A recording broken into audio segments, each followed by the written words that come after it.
Bonjour à tous et bienvenue sur Crypto Signal. Aujourd'hui, on va parler principalement de liquidité une nouvelle fois. C'est un marché de liquidité en ce moment. On a pas mal d'intérêt sur les marchés dérivés, mais assez peu sur le spot finalement, hormis les entrées ETF les entrées ETF qui sont certes appliqué OTC, mais globalement, on n'a pas de FOMO sur le spot. Personnellement, je vois pas vraiment d'euphorie. On va en parler dans cette vidéo. Et puis, on va parler de pas mal de sujets. Vu qu'on n'a pas fait de vidéo hier, pas mal de sujets autour de la structure, géopolitique, un petit peu long terme, etc. Allez, intro.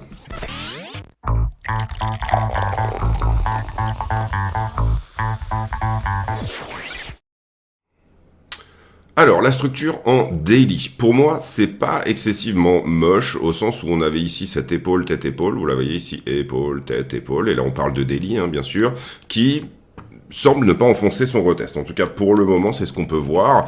On a une réaction sur le retest. On peut le voir aussi également, cette réaction plus ou moins en 4 heures, au sens où on a création d'un support ici autour des 60 000 $, globalement. Si ce support vient à tenir et qu'on arrive à avoir une accélération à la suite de la cassure de la petite distribution 4 heures qui est ici, personnellement, pour moi, c'est un retour aux 66 et peut-être aux 70. Concrètement, ça sous-entend dans ce scénario-là qu'on voit ici une descente en 5, 1, 2, 3, 4 et 5, avec une grosse purge ici, et que l'entrée qu'on va qualifier peut-être d'une entrée ICT, ici là-dedans, dans cette mèche, quand vous tradez ICT par exemple, ça peut être, il y a des tas de différentes méthodes, ou Smart Money Concept, SMC, voilà ce genre de choses. Vous rentrez dans une imbalance pour aller chercher finalement une autre imbalance. L'autre imbalance qu'on pourrait éventuellement aller chercher là-dedans, ici en l'occurrence, c'était celle-ci, d'accord. Sur ce trade-là, il y a pas photo, d'accord. Vous avez un fair value gap qui est là. Je rentre dans une imbalance et je sors dans une imbalance dans la time frame qui correspond. Derrière et à ce stade, celui qui aurait attendu, il aurait éventuellement joué quelque chose dans cette mèche, d'accord, en sous-entendant qu'il y aurait éventuellement une défense. Là, on voit quand même que la distribution daily elle est extrêmement propre, le rejet est extrêmement propre ici sur zone. Ceux qui trade ici, on va dire la structure, littéralement, il y avait un point de short qui était magnifique à prendre. J'aurais même plutôt dit par ici, si c'était à refaire, entre guillemets. Et à ce stade, on voit également ici un momentum qui était accéléré, qui était assez fort et qui a été perdu dans cette correction, d'accord ?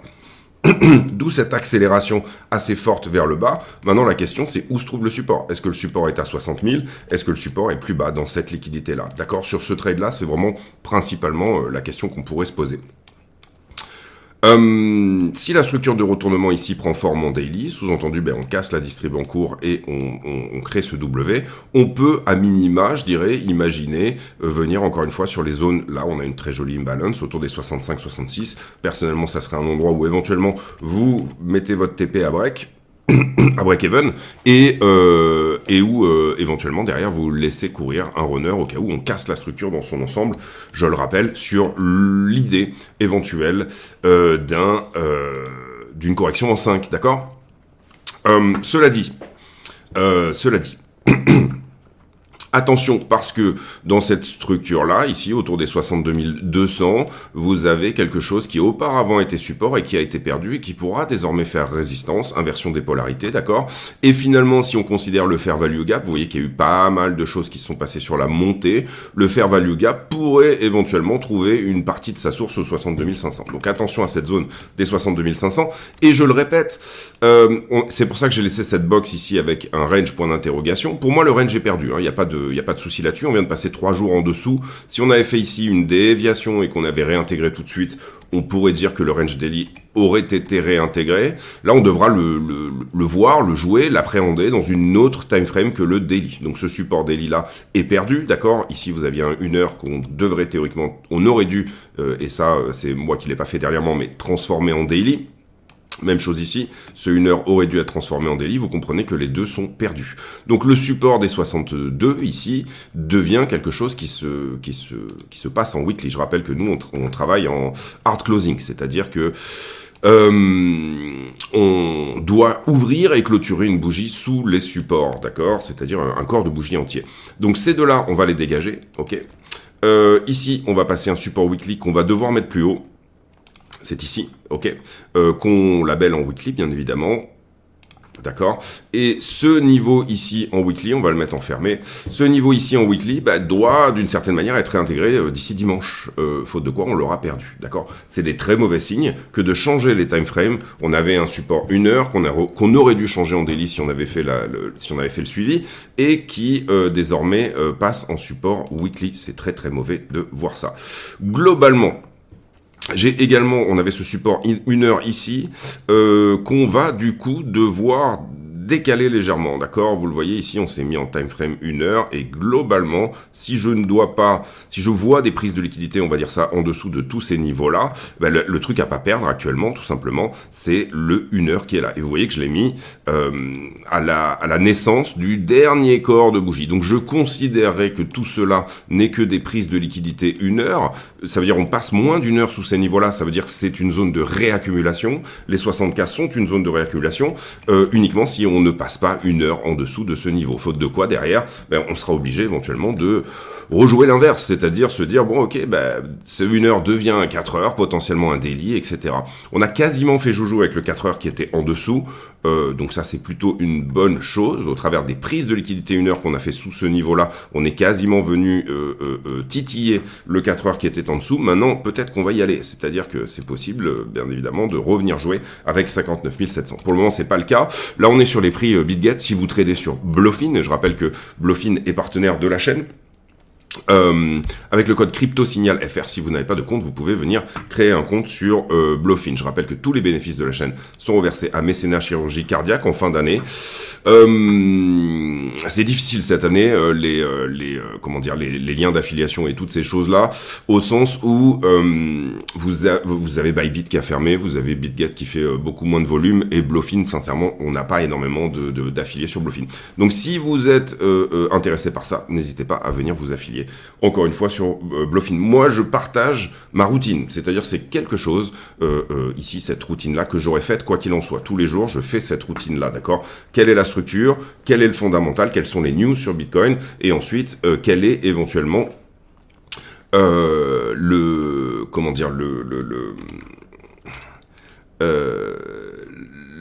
sentiment, pardon, la liquidité, excusez-moi. Ce que je vois également, c'est qu'il est possible, sincèrement, qu'on vienne faire un tour sur cette zone-là, d'accord? Ça, c'est pas un problème. Tant qu'on ne perd pas le 4 heures qui est là, et potentiellement même le 1 heure qui est ici, d'accord? Si ça se fait en 1 heure, si on vient faire une déviation ici sur 58-59, finalement, ça correspond à pas mal de choses. On reste à peu près sur la ligne de coup de l'épaule tête-épaule qui est ici. Je parle de cette épaule tête-épaule inversée ici, d'accord? On reste à peu près dessus, donc on la reteste, mais on l'enfonce légèrement, mais c'est pas grave. Ce creux-là, tiens, vous comprenez ici que ça, c'est entre guillemets un creux majeur en structure 4 heures, et on donne raison à cette épaule tête-épaule qui est ici, d'accord, et qui touche sa target, ok. Et en soi, on a un support 4 heures. Donc il y a, je trouve, pas mal de conjonctions qui peuvent nous dire qu'on peut revenir à nouveau tester 59 000, nettoyer sous cette structure. Donc attention, si vous êtes en trade, soit vous défendez. Personnellement, moi, ce que j'ai fait, j'ai ouvert un trade ici autour de 60 300. 60 329 exactement. C'est-à-dire que j'avais une entrée un petit peu plus haut, je suis venu la défendre sur cette mèche-là, donc du coup j'ai doublé ma position. Qu'est-ce que j'ai fait dans ce contexte-là? Eh bien, je me suis dit, bon, il va peut-être falloir que j'organise une défense, parce que je deviens la liquidité, vous comprenez ici, au plus on traîne dans cette zone-là, au plus vous êtes la liquidité. C'est-à-dire que la prise de liquidité en dessous est relativement possible. Ça ne veut pas dire que l'accumulation sera perdue sur cette zone-là, ça veut dire que ceux qui ont beaucoup d'argent sont capables de défendre. Et donc, du coup, si vous avez enclenché du retail ici, qu'est-ce que vous avez enclenché? Vous avez enclenché des ordres de liquidation. Le retail n'est pas capable de défendre sa liquidation, d'accord? Il n'a pas un risk management qui est maîtrisé. Donc, du coup, celui qui a un risk management qui est maîtrisé, gros trader et ou institution, va venir se servir de ces ordres-là pour tout simplement, réabsorber une offre, une offre à la vente qui théoriquement n'existait pas, ok? Donc ça permet tout simplement ce type de structure-là d'accumulation. En général, on vient faire un tour en dessous. Pour le moment, on nettoie pas mal, c'est pas trop mal. On casse une distrib, pourquoi pas? Ça peut repartir. Maintenant, ce que j'ai décidé de faire personnellement, moi, dans le trade management de cette position-là, que j'avais doublé ici, j'ai décidé tout simplement de défausser une partie. Ça veut dire quoi? Ça veut dire que à profit, j'ai sorti 50% de ma position, même si je ne l'avais pas doublé, d'accord? Pourquoi? Parce que je me dis, bah, c'est très simple, au vu de ce que je vois là, il y a des fortes chances qu'on vienne titiller les 59 000 $, donc du coup, j'ai pas envie de me retrouver avec une position, je sais pas, à 4-8%, à un trade management qui pour le coup n'est pas maîtrisé. Donc ce que je fais dans ces cas-là, bah, c'est quand on revient sur mon point d'entrée, je sors la moitié de ma position, du coup admettons que j'avais une position à un bitcoin ou 1%, encore mieux, 1%.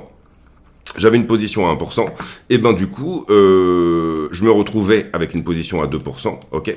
Et dans ce cadre-là, ben, je ramène ma position sur la zone des 1% sur le retracement haussier qui me permet de revenir sur on va dire la structure plus ou moins de range qu'il y a autour de ça.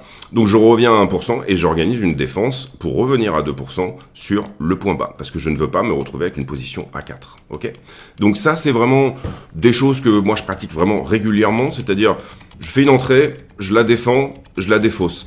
Personnellement, j'ai tendance à plutôt la défausser en général quand le levier ici n'est pas important. Mais en soi, en l'occurrence, là, c'est une entrée en levier 50. Et encore une fois, le levier, c'est juste un crédit pour moi. Ça n'est pas du tout... C'est un moyen de ne pas laisser trop d'USD sur une plateforme ou une autre. Alors... voilà, on peut dire on fait confiance à, je sais pas, Bybit, BitGet, Bluefin, etc. Personnellement, moi, chat échaudé, craint l'eau froide. Voilà, mais si j'ai envie d'avoir du stablecoin, il va plutôt être dans des endroits qui sont protégés plus que directement sur exchange. Donc ça me permet, parce que tout simplement, je vais savoir que sur mon capital de trading, j'irai jamais au-delà des 5% de risque dans un même sens, par exemple, admettons. Et ben ça me permet de juste avoir que 5% sur les exchanges et pas beaucoup plus. D'accord? Donc le levier me permet, avec ces fameux 5% là, bah, tout simplement, de faire un crédit qui lui-même me permet tout simplement d'avoir toujours des cartouches, même si je prends une partie de ces 5% là pour faire quelque chose. Voilà, qu'on se comprenne bien. Qu'est-ce que je voulais dire d'autre? Ouais, voilà l'idée, hein, tout simplement. Là, c'est plus du contenu affilié, mais j'en fais assez peu en ce moment du contenu affilié. De toute façon, chez moi, tout est gratuit. Si vous êtes affilié, encore une fois, sur Bluefin, BitGet, les anciens affiliés également sur Bybit ont toutes ces infos-là. Mais en ce moment, j'en fais assez peu. Donc, du coup, bah, autant le mettre dans la partie publique, entre guillemets, de la chaîne. L'idée ici, concrètement, c'est de se dire, bon ok, j'ai une belle accumulation là, attention, je peux dériver dessous, donc je voudrais surtout pas que me faire liquider et que le train parte sans moi, pour le coup. Donc du coup, je défausse une moitié de ma position. Si jamais on shoot up maintenant, bah tant pis, j'aurai que la moitié des profits sur cette position-là. Mais là, en l'occurrence, 1% de risque me semble plus ou moins être une proportion assez correcte compte tenu du développement, hein, d'accord? Ici, on se paye le droit de voir. C'est un petit peu comme si on disait au poker, tout simplement qu'on ne mise pas plus, d'accord? On paye pour voir, voilà. Voilà un peu l'idée. L'idéal, là, ça serait que ça accélère, pardon. Pour le moment, ça n'accélère pas. Que la cassure de cette distribution-là nous propose quelque chose. On a une grosse news cet après-midi. J'ai déjà fait 13 minutes. On a une grosse news cet après-midi qui est tout simplement le rapport NFP. Le rapport NFP, qu'est-ce que c'est? C'est le taux de chômage aux États-Unis sur le mois de septembre. Ok. Donc on aura ici une idée de où en est le taux de chômage tout simplement aux States. Pour l'instant, on a un chômage à 4,2. Qui est à l'augmentation en ce moment. C'est pour ça que le marché price en ce moment une récession, d'accord? Là, il faudrait que je me mette en normal. Comme ça, d'accord? On a cette augmentation ici qui se fait. On sait que la Fed n'appréciera pas 4,38, 4,4%. C'est un endroit où Powell nous a dit, là les gars, si on monte à 4,4, c'est pas bien. Donc on a à la fois, si on passe les 4,4, une volonté de Powell de baisser les taux plus rapidement, ce qui n'est pas une mauvaise chose en soi, d'accord? En termes, la sphère monétaire va bien réagir à ça. Et à l'inverse, on a aussi cette narration de dire, attention, s'il y a une récession, une vraie récession, d'accord? Une vraie récession, c'est ça et c'est ça, ok? S'il y a une vraie récession, eh bien, à ce moment-là, le marché action et le Bitcoin avec, il n'y a pas trop de questions à se poser là-dessus, irait plutôt à la baisse. Ok. Donc, attention, on commence à jouer avec les 4-4, ce qui n'est pas une mauvaise chose en soi. C'est pour ça que le Powell est en train de pivoter et c'est pour ça que le marché prend bien plus ou moins cette zone de pivot tant qu'on ne dépasse pas de manière très forte les 4,4%. Le consensus ici pour cet après-midi, et désolé je serai pas là cet après-midi, c'est pour ça que je fais la vidéo ce matin, est à 4,2, c'est-à-dire un chômage qui stabilise, d'accord, sur le mois de septembre qui reste dans ces zones-là.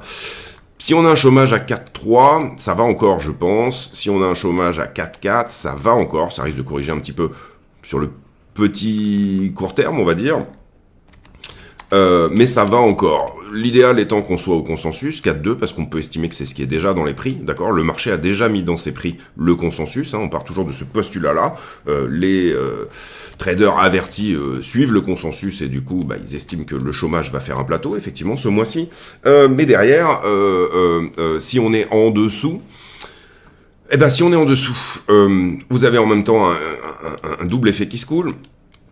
Si on est en dessous des 4,2, d'abord le marché qui en partie price une récession quand même va se dire bon c'est bon, le chômage est à la baisse, donc la demande reprend, on peut faire éventuellement un no landing ou un soft landing, et à l'inverse le mauvais côté de ce côté-là c'est de se dire bah attention, Powell va diminuer la hausse, la baisse des taux, la vitesse, le momentum de la baisse des taux, si jamais le marché corrige, par exemple perd cette trend, hein, typiquement, Powell va plutôt partir sur ses prédictions. Et sachant que ses prédictions, elles sont de dire le chômage ne dépassera pas 4,4, les prédictions de tous les membres de la Fed, hein, sont de dire le chômage ne dépassera pas 4,4 sur les 2 prochaines années, 2-3 prochaines années, etc. Sous-entendu, on va faire un soft landing.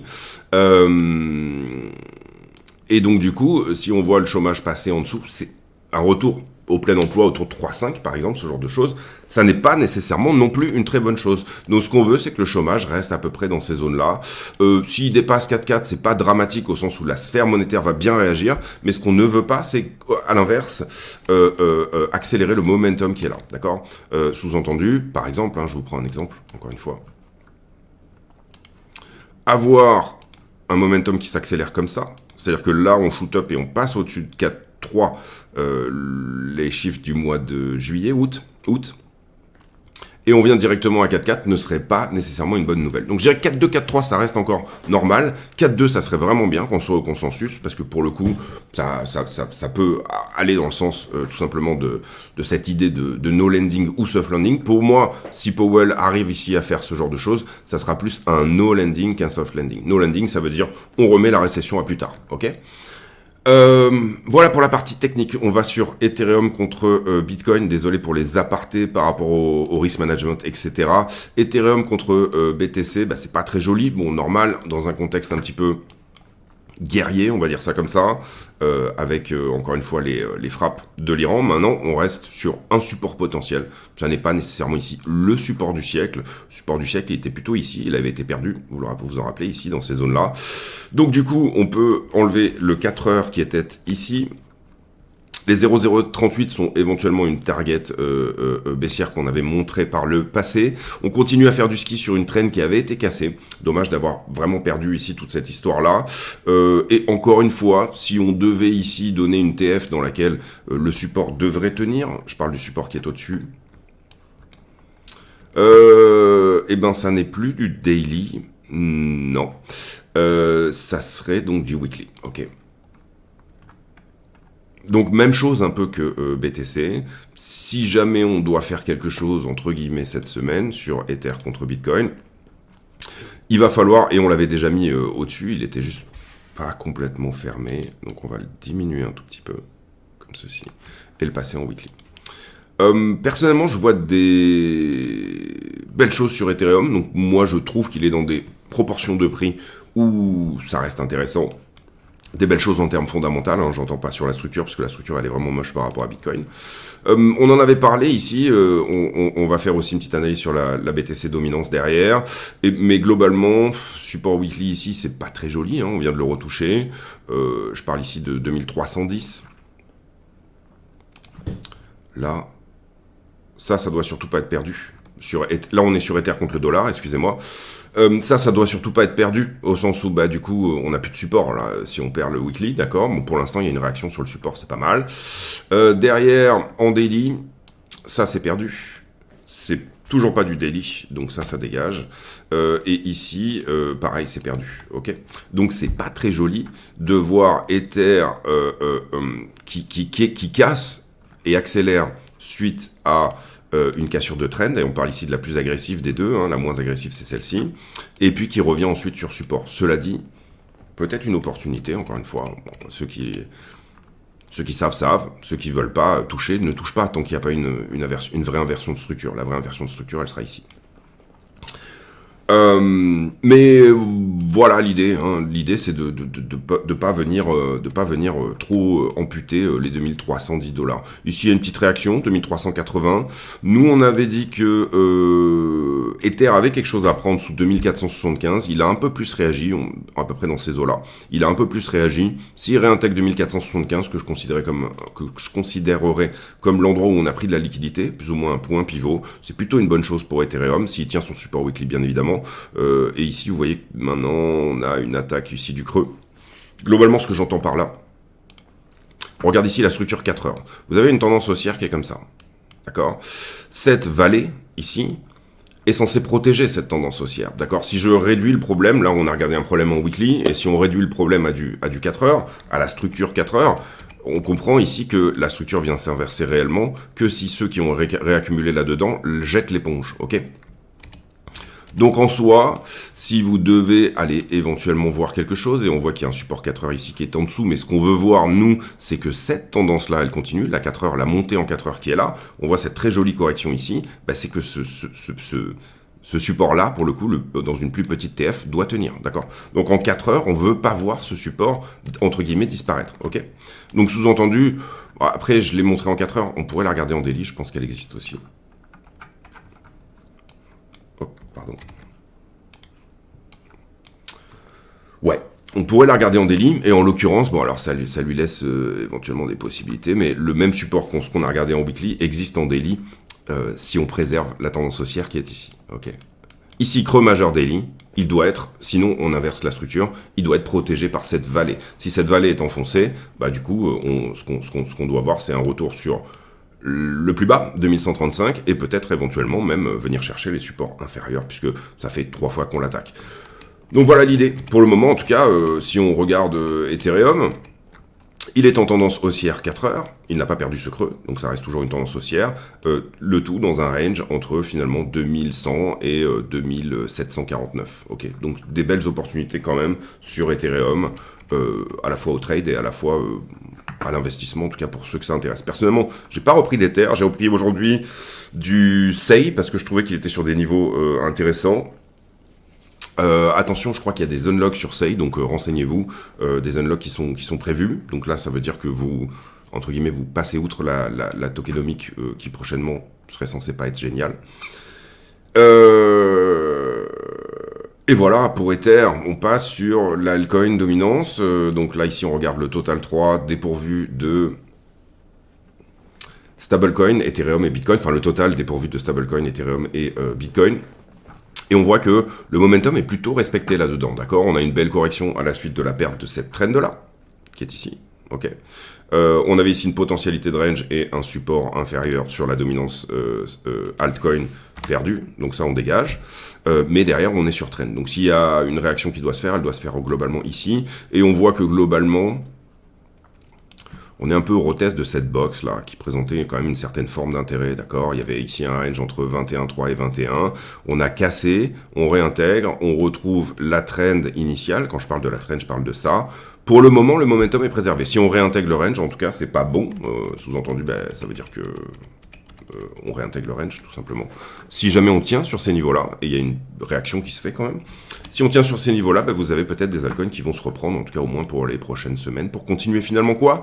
Encore une fois, la tendance haussière avec son momentum ici qui existe. Alors là, on n'a pas fait de plus haut, donc on va considérer que ça, et que le creux, il est là. Ce qu'on ne veut pas réintégrer, c'est ça. Là, on perd la tendance haussière. Là, il n'y a pas de plus haut, donc je ne considère pas ce creux-là. Mais je prends la trend en me disant, il y a un momentum des altcoins depuis pivot de Powell, qui finalement se tient pour le moment. On va voir si la réaction se fait. Si on enfonce, c'est pas bon.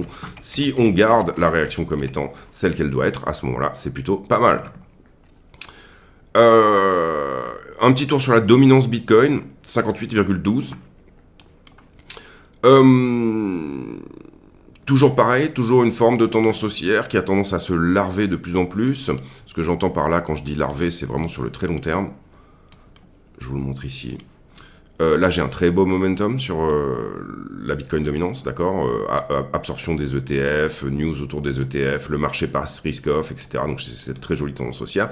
Et derrière, le momentum est perdu, exactement ici, et il se calme, d'accord. On est là-dessus en ce moment. Maintenant, dire que la BTC dominance va corriger à partir de là, non, parce que finalement, on avait ici quelque chose qui désormais va faire support. Là, on était entre les X% et les X% de dominance, en l'occurrence 53 et 56, et ça, on a réussi à le passer. Par contre, ce que je vois, c'est que au sein du ralentissement du momentum haussier dans l'appréciation de la Bitcoin dominance depuis finalement septembre 2022, on est en train de larver de plus en plus. Donc au sein même de ce canal haussier, qui est lui-même une larvitude d'une expansion qui était plus importante avant, eh bien, on larve de plus en plus. Pourquoi on larve de plus en plus? Parce que si je le regarde sur une structure, ici on est en daily, vous voyez qu'on perd le momentum de cette hausse-là pour larver encore un petit peu plus. À partir de là, nous, on a une potentielle target autour de 60,15 sur la Bitcoin dominance. Ce que j'aime pas là-dedans, on va passer en weekly, c'est qu'on a tendance à aller chercher ces fameux 60%. Alors, c'est une trend weekly qu'on voit là, une trend potentielle. C'est facile de faire une droite avec 2 points, je le dis souvent. Et là, on aurait dû avoir une certaine forme de rejet, en tout cas une espèce de continuation de la tendance de fond, d'une certaine manière. Et ici, vous voyez qu'on est peut-être en train de s'en affranchir.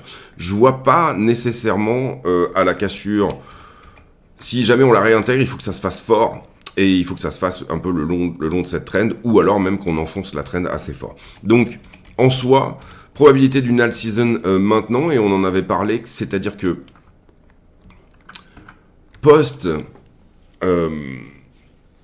post-pivot, en général, on a plutôt entre 1 et 2 mois d'attente avant vraiment que les altcoins s'apprécient. Post-pivot de la Fed, j'entends.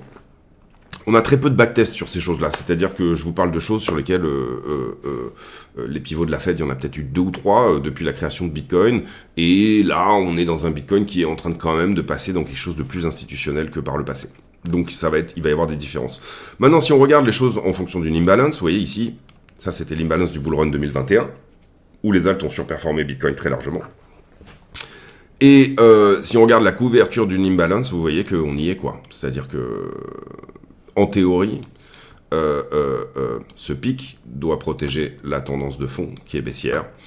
En théorie, on peut attaquer le pic un peu plus haut, etc. Mais globalement, nous, on estime que c'est le pic avant le pic qui va corriger les choses. C'est-à-dire que pour moi, la vraie imbalance, elle se crée à peu près au 60, qui est également la target finalement de cassure de ce range-là.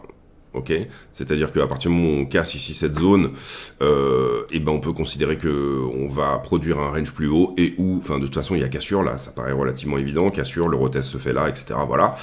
Je précise que c'est également la cassure de ce range, le moment où le momentum diminue au retest, d'accord? Le momentum, je parle de celui-là, sur la verte. Pardon, sur la verte ici. Je regarde là-bas parce que je regarde le retour vidéo parce que j'ai la caméra devant. Vous devez voir que sur cette chaîne, il y a des efforts qui sont faits quand même, parce que vous n'avez pas le micro dans le champ, le son est pas trop mauvais. Et je me fais chier à avoir la caméra vraiment dans l'axe pour que ça soit un peu sympa. Donc du coup, de temps en temps, je vois pas ce qui se passe sur la chart, je suis obligé de regarder à côté. Bon, trêve de plaisanterie. À partir de là, si c'était une plaisanterie, si on peut appeler ça une blague, à partir de là, vous avez une autre imbalance qui se trouve ici. Mais Bitcoin à 70% de dominance, personnellement, j'y crois pas un instant. Mais si c'était le cas, bah, on aurait un range entre tout simplement 35% et 70% de dominance pour Bitcoin, qui serait relativement bien préservé. Ok. Donc voilà, personnellement je considère qu'il va s'arrêter à 60 parce que les alts ont besoin de place, les stablecoins ont besoin de place, Ether a besoin de place. Voilà, pour moi c'est des assets qui ont quand même besoin d'avoir une certaine forme de place au sein même de ce système.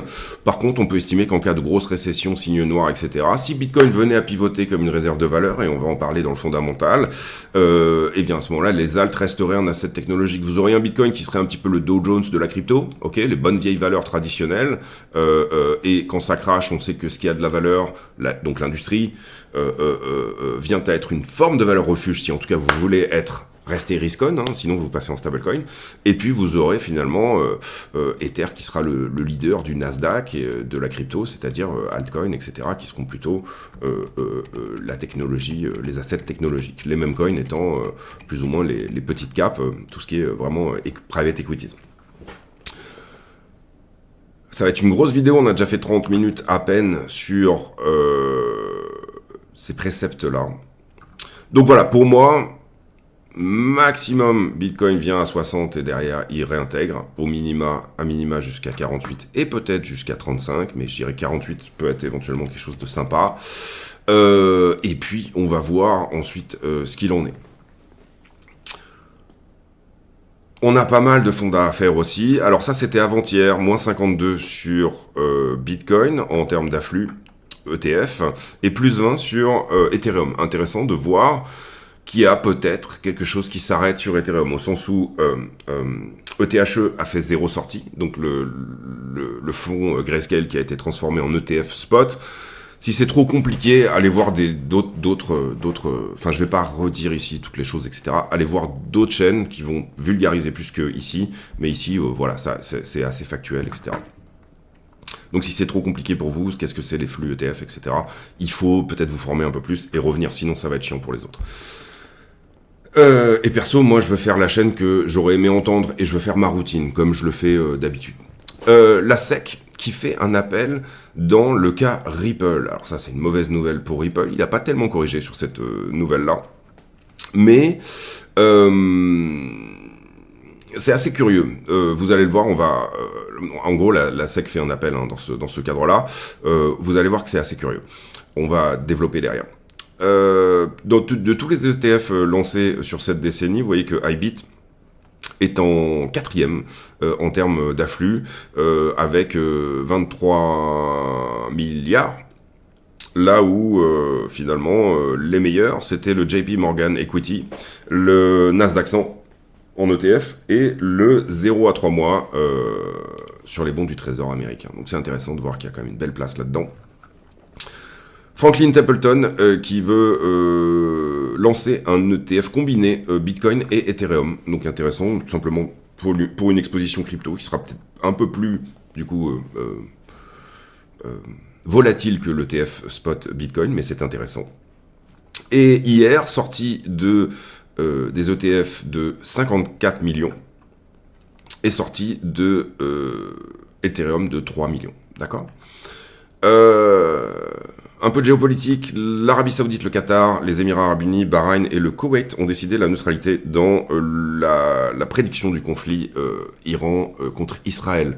Donc, s'ils sont neutres, ça veut dire qu'ils ne permettent pas effectivement bon, ça aurait été vraiment problématique s'ils avaient autorisé de le faire aux avions américains de décoller depuis leur base. Ça aurait été vraiment problématique au sens où la rue musulmane n'aurait absolument pas accepté ça, bien évidemment. Israël qui aurait peut-être envoyé des missiles sur un dépôt d'armes en Syrie qui appartiendrait à la Russie. À vérifier. Bon, Jackson Hinkle, normalement, c'est pas une trop mauvaise source, donc c'est probablement que ça a été effectivement fait. On a également, je l'ai pas reposté là, mais Poutine qui a commencé à dire, donc attention à ça aussi, ça escalade de ce côté-là. Les lignes rouges ici sont assez floues, mais Poutine a commencé à dire aux ressortissants russes israéliens de se barrer d'Israël. Confrontation directe entre la Russie et Israël, j'y crois pas des masses. Confrontation par proxy via l'Iran, ça j'y crois beaucoup plus, c'est-à-dire finalement une baston entre les USA et les Russes dans une guerre proxy qui serait Israël contre l'Iran, ça j'y crois pas mal. Maintenant, on va voir. Encore une fois, la croyance ne veut pas dire que c'est ce qui va se passer, mais en tout cas, ce serait plutôt la vision que j'aurais. JP Morgan, ce qui montre que, au travers des risques géopolitiques, de l'augmentation des risques géopolitiques, ça pourrait amener les investisseurs à favoriser l'or et le Bitcoin comme des réserves de valeur. Alors là, c'est intéressant. On en parle nous depuis 2 ou 3 ou 4 ans, hein, je sais plus depuis quand la chaîne existe, mais voilà, de ce moment où Bitcoin va trouver sa place finalement dans la dimension institutionnelle de dans quel tiroir je range Bitcoin en fait. Et là, effectivement, on en a parlé tout à l'heure, Bitcoin comme réserve de valeur, c'est JP Morgan qui le dit. Maintenant, JP Morgan, bon, c'est également, on va dire, des gens qui vont dire le tout et son contraire. Là, en l'occurrence, ici, on voit quand même qu'il y a un changement de narration dans ce que j'appellerais les médias de fond, les médias, financiers. Voilà, j'y suis.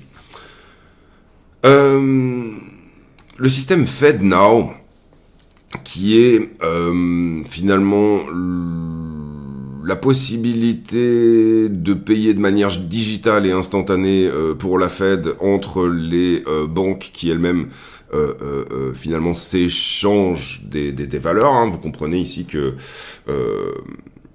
tous les jours, à la fin de la journée, on fait la déduction de Jean-Michel qui était chez Bank of America a payé $100 à Jean-Michel, c'est pas très américain, vous m'en voudrez, John Michael, a payé $100 à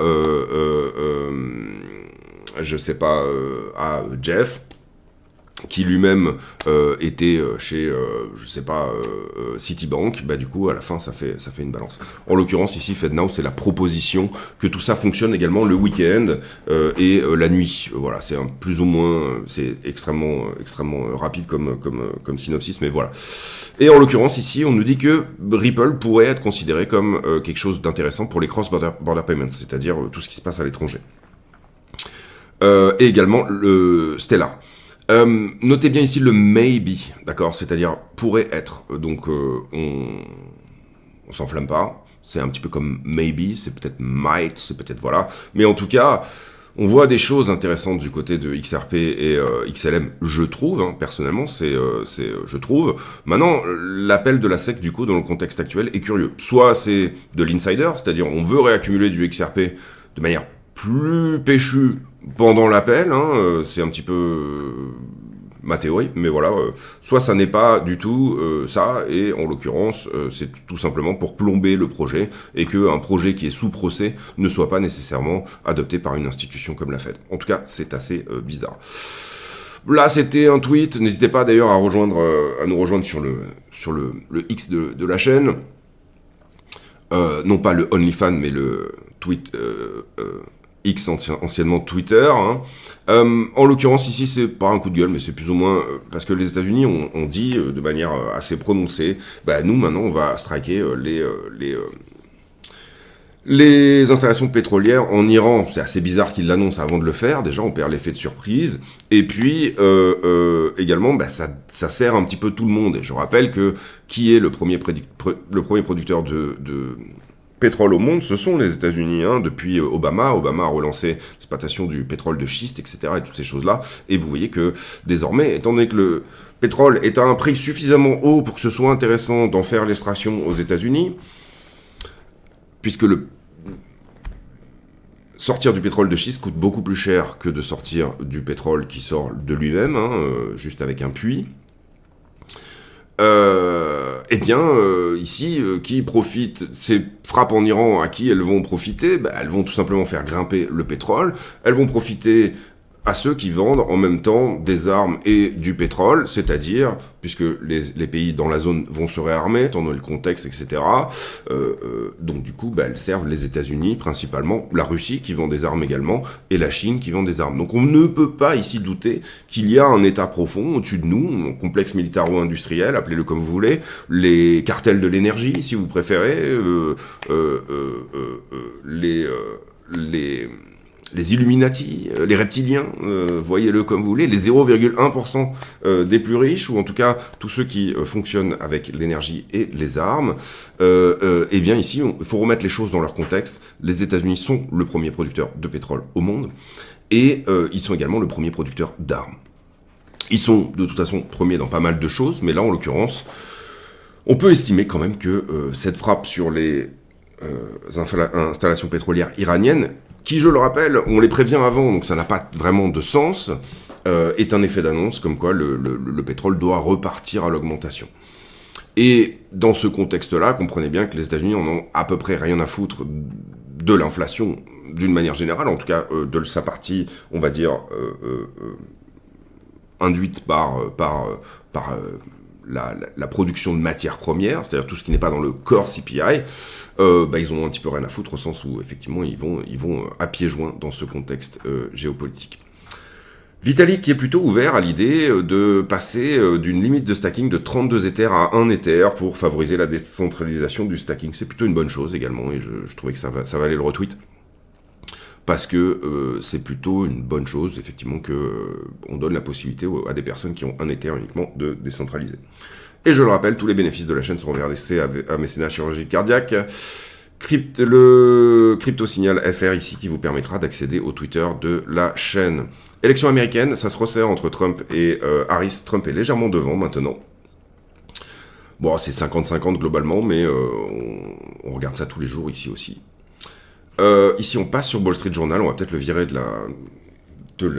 la routine parce qu'il y a assez peu de choses sur Wall Street Journal. Moi, ça me permet quand même d'avoir une dimension vraiment...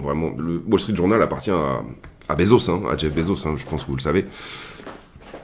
Donc du coup, ça me permet d'avoir une tendance de fond, entre guillemets, sur qu'est-ce que disent les médias. Voilà, ça me permet quand même de regarder un petit peu quel est le fond de la pensée. Je ne l'ai pas retweeté aussi, mais il y a un documentaire HBO qui prétend connaître l'identité de Satoshi Nakamoto. Bon, à mon avis, c'est du gros teaser ici, et finalement, à la fin du documentaire, je sais pas quand doit sortir le truc d'ailleurs. À la fin du documentaire, ils vont dire qu'ils en savent absolument rien, mais qu'il y a des signes comme quoi ça pourrait être lui ou lui ou lui. Ce sera diffusé le 9 octobre, d'accord, donc dans 5 jours. Si jamais en revanche l'identité de Satoshi Nakamoto était effectivement révélée dans ce, comprenez que ça vous enverrait le Bitcoin sur la zone des 20 000 sans trop de problèmes. Pourquoi ? Parce que ce qui fait la force de Bitcoin, c'est qu'il est décentralisé et que la force vendeuse à la fois des 1 million de Bitcoin détenus par Satoshi, mais également le fait qu'il ait disparu tout simplement, en fait sa décentralisation, d'accord ? S'il y a quelqu'un qui est derrière tout ça, ça n'est pas une très bonne chose. Là, on l'a dit, outflow de 50 millions sur les ETF. La dominance qui est sur des plus hauts, alors que les altcoins, bon ça on a fait l'étude, vous avez vu que les altcoins sont sur leur trend haussière, donc pour le moment on ne peut pas réellement parler de correction sur les altcoins, on est toujours en tendance haussière pour moi sur la dominance altcoin. Acheter ce dip sur Bitcoin est un no-brainer, nous dit ce hedge fund manager. On va passer ici, on va passer également sur Bloomberg, CNBC, le stimulus en Chine qui a déjà envoyé les stocks à 25% de plus et il y en aura encore. On en avait parlé des stocks chinoises depuis déjà un moment, c'est pareil, ça fait un certain temps qu'on en parle. Et la grève sur les ports, la grève des dockers aux États-Unis également. Rapport NFP, ça sera aujourd'hui, j'en ai déjà parlé également. On suivra aussi les hourly wages, c'est-à-dire l'augmentation des salaires. Il ne faut pas que les salaires augmentent de trop, dans un contexte qui est quasi au plein emploi quand même, 4,2, c'est pas beaucoup. Et rapport NFP, combien d'emplois ont été créés hors secteur de saisonniers, c'est-à-dire les fermes, non-farm. Open Interest, j'ai cliqué dessus par erreur, mais c'est pas grave. On voit que le CME est toujours loin devant Binance avec 153 000 BTC contre 115 sur Binance. Donc un trading qui se fait de manière institutionnelle, d'accord ? Ça peut expliquer les faibles volumes qu'on voit sur... Non, c'est pas ce que je veux dire. Ce que je veux dire ici, c'est qu'en termes de Bitcoin papier, les volumes sont relativement forts. Y compris sur Exchange, nous quand on regarde ici, on n'a pas le CME là-dedans. Mais ce que j'entends par là, c'est que ça peut expliquer quand même aussi une demande sur le spot qui est relativement moribonde. On est plutôt sur du Bitcoin papier ici dernièrement, et les gens vont plus aller faire confiance au CME qu'à des exchanges typiques comme Binance, Bybit, etc., qui ont quand même leur siège social, on va dire. Enfin, institutionnellement, ça n'est pas possible, vous le comprenez, pour une institution, de venir trader sur Binance, dont vous ne savez potentiellement pas réellement où est le siège social. Et ça, c'est une vérité, même si Binance a un siège social en France, et approuvé par l'AMF, enfin en tout cas un agrément. Ils ont rempli les papiers pour être sur les petits papiers de l'AMF. Je pars ici pour la France. Ils se sont fait défoncer aux US. Je rappelle que CZ est sorti de prison, etc. dernièrement. Voilà, ça reste assez normal que les institutions traitent plutôt sur le CME, mais on a vu cette trend ici se créer. Et là, vous voyez que globalement, le CME représente presque 1,5 fois ce que fait Binance. C'est un indicateur ici institutionnel, d'accord? C'est de me dire, ok, du retail va plutôt venir sur Binance, de l'institution va plutôt venir trader sur le CME. Carnet d'ordre, je mets en pause, carnet d'ordre au spot, et vous voyez que les ordres ne se faxent pas ici sur la montée, donc ça c'est plutôt une mauvaise chose. Mais également que au spot, la demande, finalement, elle existe de 57 à, on va dire, 59, d'accord? Ça ne veut pas dire nécessairement qu'on y va, mais vous voyez que dans les ordres qui s'étaient mis en place par le passé, bon là on est en tendance spéciale, donc c'est relativement normal, et ben finalement on est venu les chercher, d'accord? Ici, pareil, j'ai une belle zone ici d'achat, hein, vous la voyez ici, elle est magnifique, très belle zone d'achat entre 62 et 61. On passe dessous et je recrée une nouvelle zone d'achat. Et là, potentiellement, on est en train d'en recréer une jusqu'à 56 000, 57 000, d'accord? Personnellement, je pense pas qu'on ira à 57 000. Pour l'instant, en tout cas, c'est dans mes scénarios. Maintenant, on va voir comment se fait la suite. Par contre, passer sous la structure ici, ça commence à devenir relativement évident qu'on va le faire. On est sur BTC en 15 ici, pas d'ordre touché depuis tout ce qu'on a fait avant-hier. La vidéo avait été faite par là. Ici, j'ai une descente du prix, descente du funding, tout va bien, ça se passe normal. Ici, montée du prix, montée du funding, tout va bien. Ici, peut-être un petit peu de short sur le petit top qui est là. Donc 62. Puisque ça descend quand même péchu avant. Et derrière, j'ai l'inverse, c'est-à-dire que j'ai un prix qui descend avec un funding qui augmente. J'ai pas beaucoup d'augmentation sur l'open interest, mais ça, c'est pas dramatique. Donc ça veut dire que j'ai un petit peu de monde sous la structure, juste ici. Ok. Là, on est en 5 minutes. Donc on suivra de près, hein, également. Ah, excusez-moi, je mets en pause une seconde pour sauver ça. Excusez-moi, du coup, comme il n'était pas actualisé, bah, j'ai loupé un peu des trucs. Globalement, le point de short a été pris ici, celui qu'on avait rajouté, vous le voyez. Derrière, le point de long a été pris également, c'est-à-dire que là, j'avais dit, bah, attention, on est en train de créer du long et il a été bouffé aussi. Ensuite, j'ai une augmentation de l'open interest et je trouve que le funding suit à peu près le prix, sauf un petit peu dans la dernière partie là ici. Donc, j'ai peut-être un petit peu de short au-dessus. Excusez-moi pour ce... D'habitude, je réactualise Coinalyze avant de commencer la vidéo. Aujourd'hui, j'ai oublié. Hop. Est-ce qu'on a un peu de monde en dessous ? Oui, il serait plutôt à 59 127 sur les vieux niveaux hein, que vous voyez là. Est-ce qu'on a un petit peu de monde sous cette structure-là ?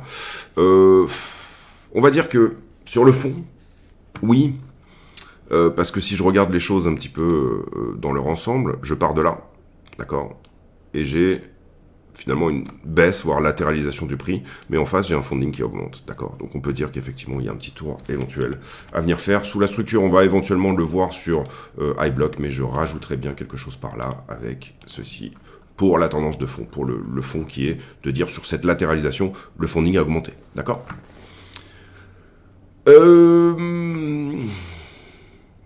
iBlock. Alors, ce qu'on peut voir, c'est effectivement du monde au-dessus de la petite mèche qui est là. Là, une belle zone de liquidité, hein, vu qu'on est venu en plus plusieurs fois la titiller. Donc, chez les shorters, ça se passe entre 63 et 62,5. Et à l'inverse, effectivement, à chaque fois qu'on rentre et qu'on vient prendre la liquidité, on en recrée un petit peu en dessous. Donc, à l'inverse, il y a peut-être un truc à venir faire sous la structure. Je me répète un petit peu. Idem sur la weekly, on voit que le prix a plutôt des choses à venir faire en haut, mais que en gros 58 et potentiellement 59, si on prend ici le vrai endroit où il y a des choses pourrait être visité encore une fois. Donc si vous êtes en trade, soit vous sortez, vous dites bah moi je fais partie de la liquidité, maintenant j'en veux plus entre guillemets. Je rip ailleurs parce que ça y est, je fais partie de la liquidité. Soit vous décidez de défendre, comme ça a été mon cas. Et ici, depuis le 3 octobre, un petit peu la même chose sur Ethereum, avec un manque d'intérêt assez notable. Hein, et ça fait plusieurs mois que ça dure. Cela dit, vous avez vu sur les ETF que c'était curieux d'avoir ces énormes entrées alors qu'on avait une journée de sortie sur Bitcoin, on avait une journée d'entrée sur Ether. Ether qui a de la belle liquidité à venir chercher entre 2006 et 2008. On va sur le prix, on fait la conclue de cette vidéo extrêmement longue, mais j'espère pour vous intéressante. On se remet en log. On va aller direct sur le 15 minutes, on va essayer de ne pas faire trop long. Alors, sur le 15, donc là on parle d'intraday bien sûr, on a cette petite résistance 15 minutes qui ne passe pas pour le moment, d'accord. On l'avait passée là, mais elle, vous le voyez ici, mais elle s'est recréée, hein, puisqu'on lui avait donné sa source ici, donc on la décale jusqu'ici. Ok. Donc là pour l'instant ça passe pas, c'était auparavant on a fait la déviation au-dessus, on est venu prendre en gros si vous voulez, là ça c'est dommage qu'on l'ait fait, parce qu'on est venu prendre de la liquidité shorteuse là-dedans, ok. Si on avait eu une belle trend de distribution comme ça, petit peu du mal avec cette souris, décidément. Qui à aucun moment ne vient nettoyer par exemple ça, et par exemple ça serait beaucoup plus bullish. Vous le comprenez ici, qu'on est, on est en train de regarder qu'est-ce qui me reste en ligne shorteuse. Et là, en l'occurrence, j'en ai là, et j'en ai là. Mais globalement, ce qu'on peut voir, c'est qu'effectivement, sur le fond, il existe de la liquidité là, parce qu'on a traîné là. Donc cette liquidité, elle existe. Et à l'inverse, il existe de la liquidité là. Ok, puisqu'on a traîné aussi, d'accord, c'est le propre d'un range, hein, ok. En soi, pour moi, le fait qu'on casse la traîne de fond est plutôt intéressant. Est-ce qu'on peut faire cette liaison plutôt intéressant? Non, on peut pas. Et en soi, j'ai quelque chose qui semble un peu agressif là-dedans, impulsif, on va dire. Et là, ça ressemble plutôt à une correction. Maintenant, donc, on va dire, j'ai un petit peu un biais là aussi, hein, puisque j'ai un trade en cours, il faut pas se le cacher. Mais je regarde les choses comme ça. Si on passe sous la structure ici, c'est pour moi intéressant. À l'inverse, si on casse maintenant, ça veut dire que c'est cette boîte de liquidité là qui gagne, hein, entre guillemets. À chaque fois, elle a réaccumulé. Voilà. J'estimerais en fait que sur le court terme, les chances d'aller là sont à peu près aussi nombreuses que les chances d'aller là. Mais j'ai une préférence pour le fait d'aller en haut. D'accord. Si on regarde d'une certaine manière ici, vous voyez que... pardon, je suis sur Ether là. Et si iBlock vous intéresse, mettez le lien de la chaîne qui est en description également, parce que ça permet... en l'occurrence, là, moi, je touche rien, mais ça me permet de l'avoir gratuit. Au plus, vous avez de monde enfin, moi, je ne paye pas iBlock, parce que tout simplement, il y a des gens qui s'inscrivent. Donc, c'est bien. C'est pas excessivement cher iBlock, hein, je sais plus combien c'est. Regardez, si ça vous intéresse. Je préfère largement iBlock à tout ce qui est... comment ça s'appelle déjà là? Kingfisher. Kingfisher, j'aime pas du tout. Parce que pour moi, ils essayent d'être dynamiques, alors qu'iBlock est figé. C'est ça que j'aime bien sur iBlock. Et également, CoinGlass, j'aime pas trop non plus, parce que pareil, ils essayent d'être dynamiques, et je trouve que souvent, ils ont un peu tort, ou alors l'algorithme sort des trucs un peu bizarres. Je trouve qu'iBlock est extrêmement cohérent, surtout sur la weekly.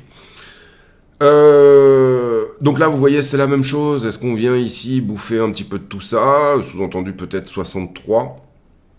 Ou alors est-ce qu'avant, on vient se rétamer sur 58? Globalement, ça revient un petit peu à ce que je vous dis en termes de liquidité en tout cas. Je le répète, et on l'a pas mal exposé hier, on est actuellement sur un marché de liquidité. C'est-à-dire que ce sont les futurs qui font le prix.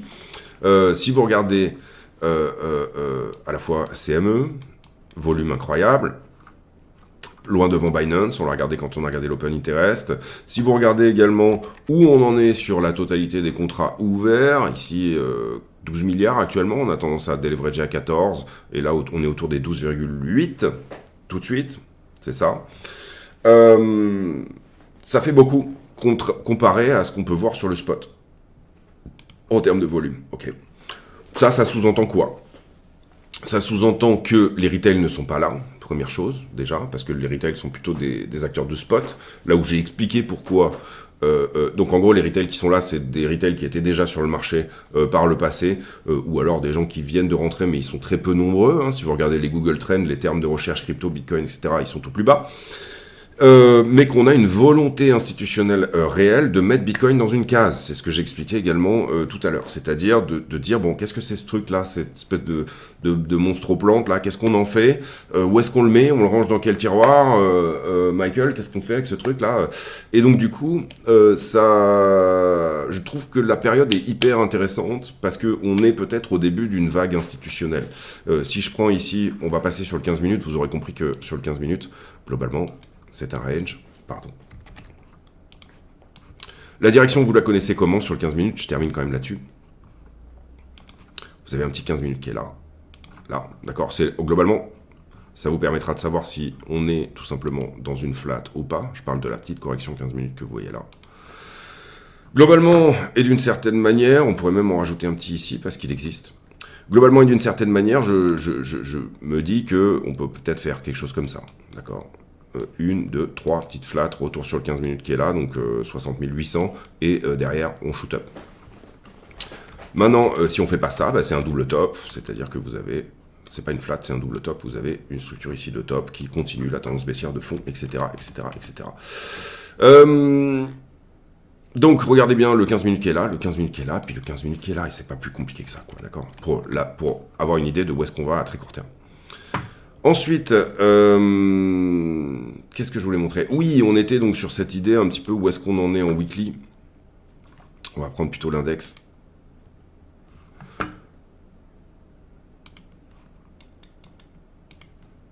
Où est-ce qu'on en est en weekly, d'accord? Et je sais plus de quoi je parlais. Désolé, j'ai oublié. Oui, adoption institutionnelle, vague 3, oui c'est ça, j'y suis. Grosso modo, si on prend l'index ici et sur une structure à un peu plus long terme, d'accord? Grosso modo. Les chances ici, et j'en ai parlé dans une réponse sur Twitter, d'autres choses, soit que il y a plusieurs possibilités, étant donné qu'on refuse sur ATH ici, hein, donc là-dedans. Si jamais c'est signe noir, grosse récession, c'est la merde, etc. Voilà, hein, on perd cet élargissement-là, du coup, vous l'aurez compris, d'accord? Là, je parle de...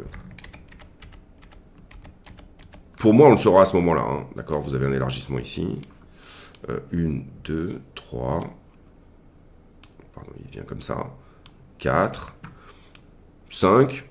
Ça doit refuser sur l'ATH. Pour moi, ça doit refuser une flat. Si on doit faire une flat, ça doit refuser autour des... Je dirais 83, j'ai monté même à 90. C'est-à-dire que moi, j'invalide l'idée qu'on va faire ça. 1, 2, 3. Ce qui est possible, hein. Que je considère comme ayant 30% de chance à ce stade. J'en ai pas mal parlé sur la chaîne, mais tant qu'on ne dépasse pas 90 000 $, invalider une flat, ben pour moi, 1, 2, 3, ça reste possible à 30% de possibilité, d'accord? Donc là, on est sur récession, signe noir, appelez-le comme vous voulez. Dans la structure, en tout cas, on verrait Bitcoin retourner sur la zone des 15 000, 12, 15 000, d'accord? Donc retourner sur la zone d'achat que vous voyez ici. Ok. Ça, c'est possible. Derrière, cette structure ressemble à plutôt une correction. Et celle-ci ressemble plutôt à une correction. Ok. Donc, j'ai impulsion, correction, à peu près dans leur même TF. D'accord, vous trouvez que les deux se ressemblent. Ici, on a une flat. Ici, on a un élargissement à la descente. Mais globalement, voilà, c'est un peu la même chose. Si on doit faire cet élargissement ici et le casser, c'est pour moi maintenant, parce qu'on a fait nos 5 vagues dans l'élargissement, etc., etc., etc., pas de rotation partielle, ça s'est fait plutôt propre, et ainsi de suite, ainsi de suite. Maintenant, attention à ne pas anticiper une structure chartiste, et je suis pas un chartiste dans le fond, c'est pas l'idée, moi ce que j'aime bien c'est juste voir comment ça corrige, comment ça se fait, et puis je trouve que le chartisme est très pratique pour avoir des targets. À partir de là, si ça c'est une correction, il y a deux solutions. Soit je reproduis l'impulsion de 3 que j'ai eu là, ici. Donc, à ce moment-là, ça m'emmène à peu près par ici, 154 000. C'est-à-dire que je vois ça comme un flag, et je vois ça comme une impulsion, correction, nouvelle impulsion, qui représente la même chose. Sous-entendu, on revient à peu près par là. Ouais, encore une fois, 150 000 à peu près. À l'inverse, si je considère juste qu'on doit faire une 5 qui sera moins puissante que la 3 qui est là, là c'est un petit peu du Elliott, mais moi je le fais à ma sauce, hein, le Elliott, d'accord. Bon, je respecte les règles, hein, attention, mais je le fais à ma sauce. Derrière, la 3 ne doit pas être la plus petite des vagues, bah, c'est pas le cas. Elle est déjà plus grosse que la 1, donc c'est cool, ok, ça fonctionne. Derrière, est-ce que la 5 sera du même acabit que la 3? Aucune certitude. Par contre, dans ce cadre-là, étant donné qu'on a quelque chose qui ressemble plus à un élargissement qu'à un flag pour moi c'est parallèle, d'accord. Ça avait une gueule de flag à un moment, hein, ici, mais là, cette grosse déviation, elle nous fait nous dire que ça ressemble plus à un élargissement. Du coup, vous pouvez rediminuer vos targets s'il y a cassure, hein. Encore une fois, je parle ici s'il y a cassure, ok. Pour le moment, on corrige propre, c'est hyper propre, la manière dont on corrige. On fait ici changement de structure, quand même, parce qu'on vient prendre le haut, et derrière, on rejette, et là, soit rotation partielle, soit on fait un nouveau plus bas, il n'y a pas de problème avec ça. Cela dit, dans cet élargissement-là, en général, avec un élargissement vers le bas, hein, ça marche pas vers le haut, mais vers le bas, qu'est-ce qu'on fait? On prend la totalité de la structure, la totalité de la 4. En fait, je reporte ma 4 en haut d'elle-même. Et là, ça nous donne quoi? Ça nous donne 99. Donc, si on casse, moi je le vois comme ça, hein, bon, avec des si on mettrait pareil en bouteille, ou si ma tante en avait deux, on l'appellerait mon oncle. Mais globalement, je considère que si on arrive à casser la distribution du moment, c'est ou 99 ou 150. Ça ne veut pas dire que dans le trade actuel, je suis déjà dans ce train-là. J'aurais tendance peut-être à jouer ce genre de trade plutôt au spot, c'est-à-dire à dire, bah tiens, prendre quelques bitcoins en plus, et puis pour le coup, ça ne sera pas des bitcoins long terme, ça sera des bitcoins que je vais venir défausser à 99 000 et à 100 000 dollars. Voilà. Pour moi, si on casse la consolidation qui est là, on a des belles chances d'avoir un truc impulsif de cet ordre-là. Là, vous voyez, vous regardez les sous-vagues au milieu, mais globalement, de cet ordre-là, ou de cet ordre-là, ou ainsi de suite. Donc 99 ou 150 reste dans le scope si on pète la distribution. Pour le moment, on distribue.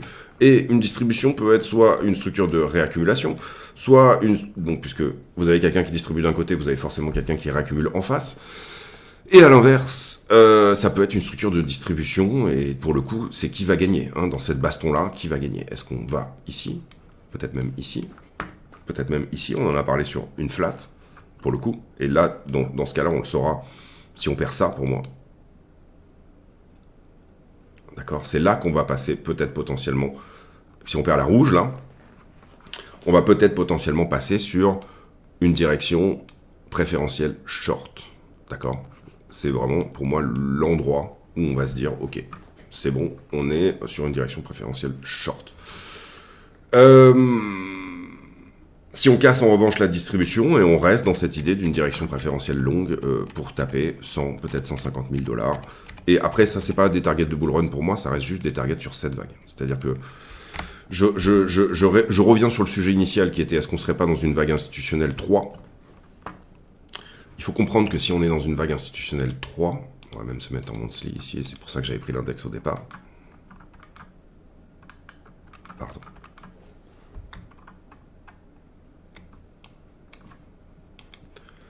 Votre 3 commencerait sensiblement, potentiellement, au plus bas du Covid. C'est-à-dire que vous auriez eu votre flat ici, là. Ça, c'est la 2. Et on serait en attente d'une 3 plus substantielle, d'accord? C'est-à-dire peut-être potentiellement, ça dépend de la temporalité, qui viendrait casser ça, c'est-à-dire cette espèce de régression linéaire du Bitcoin, et une adoption de 3, une vague 3 institutionnelle, les vagues 3 sont toujours institutionnelles, hein, d'accord? Vous avez toujours une vague 1 qui va être les early adopters, on va dire EA. Bon, 2, c'est la correction logique. 3, vous allez avoir une vague instit. Ok. Et la 5 correspond aux instits qui vont dumper sur les retail. Vous retrouvez ça dans tous les petits cycles. Tous les petits cycles, tous les gros cycles, toutes les grosses vagues, les petites vagues, etc. etc., etc.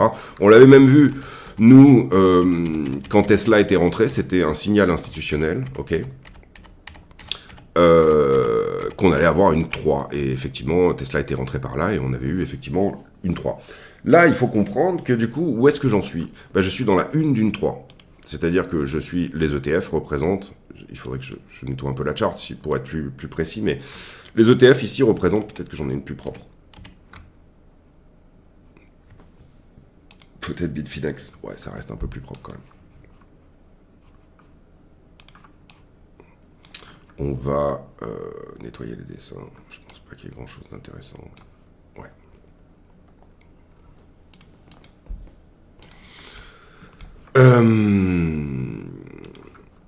Là, en plus, on a l'historique, c'est pas mal, etc. Voilà, vous comprenez ici qu'on a une forme de support, ici, là-dedans. Là, on parle depuis 2014, et puis on a une régression linéaire des tops. Ok.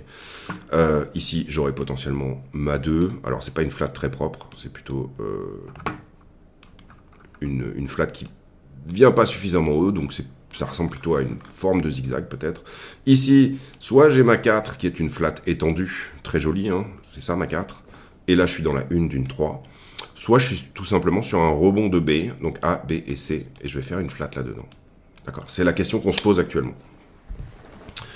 On voit quand même que la trend de fond est plutôt pas trop mal respectée, d'une certaine manière en tout cas, et on voit quand même les signaux qu'éventuellement on serait là-dedans, qui serait de perdre le momentum ici de cette fameuse B. Si cette B perd son caractère impulsif, à ce moment-là, on n'est pas dans la 3 d'une 3. Là actuellement, globalement, si vous comprenez ce que je suis en train de dire, on va développer sur du weekly. Si vous comprenez ce que je suis en train de dire, votre 3, elle commence là. D'accord? Je parle. Pardon. Votre 3 commence ici. 2, 3. Vous avez la 1, la 2. Et là, on est dans la 3 d'une 3. Ok. Théoriquement,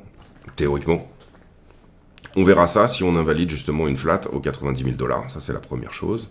Et la deuxième chose, c'est que une 3 d'une 3, théoriquement, est quand même relativement impulsive. Donc, elle peut nous emmener sans trop de problèmes. Elle peut nous emmener sans trop de problèmes sur la zone des 100 à 150 000 $ qu'on va mettre là-dedans. La target de fond sur cette 3, on va parler d'un cycle ici entier. Target de fond sur cette 3, pour moi, elle sera ensuite à la fin, donc quand on aura eu 1, 2, 3, 4, 5 de cette 3, ok. À ce moment-là, on aura une forme de 4 qui va apparaître, d'accord, qui sera le répondant de cette 2-là, ok. Forme de 4 qui va apparaître, où potentiellement, on pourra revenir tester 70 comme un support. C'est peut-être mon avis de fond, hein. En tout cas, voilà. Ça serait un scénario hyper crédible. Retester 70 comme un support, et là, pour le coup, nous donner la 5 de cette 3. Qui elle-même, pour moi, pour le moment, présente des targets. Encore une fois, c'est des targets, hein, donc c'est des endroits où moi j'aurais tendance à sortir. Ça n'est pas des prédictions, hein. Attention, Elliott, c'est des targets, c'est pas des prédictions. Elliott est un système de prise de profit, ça n'est pas un système de prédiction des prix. Un système de prédiction des prix n'existe pas, de toute façon. Que je qualifierais autour des 240 000 sur ce cycle-là. D'accord. Et derrière, on amorcera quelque chose de peut-être moins sympa. Voilà, ce serait mon idée de fond. Parce que là, on termine potentiellement. Il y aurait une grosse 4 à venir. Alors, elle pourrait garder un petit peu son truc. Et puis ensuite, il y aura la 5, où là, on ne sait pas où ça va. Mais derrière, cette 5, après cette 5-là, attention, parce que ce seront les retails qui auront principalement du Bitcoin, entre guillemets. Enfin, c'est l'idée, hein. Une, je rappelle, early adopters. 3, institutionnels. 5 retail, là on sera sur une distribution retail et elle peut être aussi bien larvée et dégueulasse qu'elle peut être shoot up to the moon. Ça pour le coup ça dépendra bien évidemment du contexte. En tout cas si jamais on était sur le fond dans la 3 d'une 3, enfin plutôt dans la 5 de la 3 d'une 3, c'est ça. Normalement on pourrait s'attendre éventuellement à ce qu'elle reproduise la 3. Ce d'autant plus que, alors ça c'est pas une règle mais assez souvent vous avez des extensions qui se font sur les petites vagues, et que là, on n'en a pas eu. On n'a pas eu de truc qui s'est construit en 7 vagues, d'accord. Ça reste du Elliott, encore une fois, c'est un système de prise de profit, ça n'est pas un système de prédiction, mais si je devais me placer sur les niveaux actuels, voilà les endroits où j'aurais tendance à prendre mes profits. Du coup, ça me donne vraiment un paradigme, un dogme, une manière de penser là-dedans, qui je trouve est relativement confortable, quoi qu'il en soit. Voilà les amis, je finis cette vidéo, c'était une des plus longues de la chaîne, mais bon, on n'en avait pas fait hier, donc c'est buy one, get one free, even if you don't pay nothing. Et par ailleurs, mettez des likes, je pense pas souvent à le faire, mais il n'y a que 10% des vues qui mettent des likes, c'est pas super sympa, ça serait bien d'en mettre plus. Mettez des likes parce que la chaîne a quand même vocation à s'étendre, c'est pas l'idée c'est de faire un truc, encore une fois, poster ma routine, etc. Et moi, ça me sert au sens où je vais venir expliquer des choses que j'aurais peut-être pas verbalisées, même de manière cognitive, c'est-à-dire dans mon inconscient, je les aurais pas verbalisées comme ça. Donc ça, c'est bien. Et encore une fois, mettez des likes si le contenu vous intéresse, etc., etc. Si vous avez réussi à tenir 1h10 jusque-là, ça veut dire que vous êtes un sacré fiefé intéressé par la crypto, et ça veut dire que normalement, en théorie, vous allez make it, parce que en soi, c'est le travail qui paye dans ce genre de choses. Donc si on parle d'investissement, c'est des zones où tout reste possible, mais où le risk-reward ne pose pas trop de questions, en tout cas je trouve. Personnellement, je réinvestis pas sur ces zones-là parce que je suis suffisamment exposé sur ces zones-là et que du coup, personnellement, je vais plutôt aller chercher, si on doit le faire, 25 à 12. Si on ne va pas les chercher et qu'on tient les histoires et qu'on est dans mon scénario privilégié, que je rappelle, du coup, je joue à 70% de chances de se passer, et bien à ce moment-là, et encore j'aurais tendance même à augmenter à 75 ici, 3 chances sur 4, parce que ça a l'air vraiment correctif, d'accord? Là où ça a une gueule vraiment pas correctif du tout. Ça a une gueule pas correctif du tout. Comprenez qu'il y a un point pivot ici qui, théoriquement, devrait faire support sur les 30 000. Si jamais on refuse vraiment violemment, il y a quand même quelque chose ici. Il y a un tilting point qui est intéressant. Par ailleurs, donc voilà. Donc, exposez-vous, mais gardez du cash. Si j'avais un truc à dire, ce serait quelque chose comme ça. Et faites, en termes d'investisseurs, là j'entends, faites des scénarios. À combien j'estime de chances qu'on puisse corriger? Et il y en a toujours. Personnellement, ça va de 25 à 30 dorénavant. Maintenant qu'on a le développement de cette structure et de ce refus sur ATH qui a l'air plutôt correctif, donc c'est plutôt bull pour moi, j'enlève 5% sur les chances d'une flat. À partir du moment où on dépassera 90 000, ça va tomber à quasi pot de balle. D'accord? J'invalide quasiment totalement la possibilité de revenir ici. Ok. Donc du coup, soit on va à 99, je considère qu'il y a des belles choses donc quelque chose de correctif, qui a une gueule corrective. Si on est à 90 par exemple, s'il y a quelque chose de correctif qui se crée, etc., j'aurais tendance à le payer pour aller à 150. Donc du coup, les X% de cash me restant étant investi plus haut, et en revanche, pour l'instant, tant qu'on ne dépasse pas cette zone-là. Mais voilà, faites ce type de scénario-là, en vous disant, j'estime qu'il y a tant de pourcents de chances qu'on puisse faire ça. Au moins, vous serez toujours en adéquation avec votre portefeuille. C'est-à-dire, vous n'aurez jamais cette idée de « Merde, j'aurais pas dû faire ça, en fait, je suis rentré trop fort, etc. » Là, vous serez en accord avec vous-même. C'est ça le but, d'accord? C'est de dormir tranquille et d'être peinard. J'ai pour habitude, en fin de vidéo, de poser une question à la con. Et qu'est-ce que je vais poser comme question à la con aujourd'hui? Tiens, organisation du dressing pour vos habits. Est-ce que vous êtes plutôt tout est nickel, tiré à 4 épingles, etc. Ou alors est-ce que c'est plutôt le bordel? Personnellement, c'est le bordel, moi, dans mes vêtements. Ça a toujours été le cas, ça sera toujours le cas. Maintenant, j'essaye de me soigner, mais personnellement, c'est pas mal le Bronx dans mes vêtements d'une manière générale.